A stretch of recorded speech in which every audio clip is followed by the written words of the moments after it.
আসসালামু আলাইকুম আমার ভালোবাসার ভাই ও বোনেরা, তোমরা সবাই কেমন আছো? আজকে আমি তোমাদের সাথে তো আজকে আমি আবার চলে আসলাম রান্না বাড়ার ভিডিও নিয়ে। পুঁটি মাছগুলো সুন্দরভাবে তো দেখো, আমি প্রথমে তেল গরম কইরা আমি উঠিয়ে ফেলবো। মাছগুলো সুন্দর করে ভেজে নিয়েছি।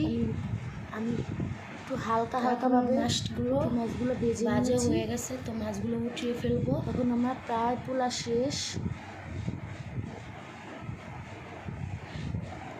এগুলো করলাম পুঁটি মাছ।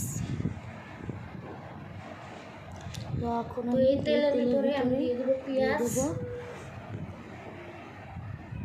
পেঁয়াজ কুচি, তারপর দিব কাঁচামরিচ। আমি সাথে একটু ভেন্ডি ভাজি করবো। লাল লাল করে আর মরিচটা সুন্দরভাবে লাল লাল করে ভেজে এখানে আমি ভেন্ডিগুলো দিয়ে দিলাম। তো এখানে আমি কিছুটা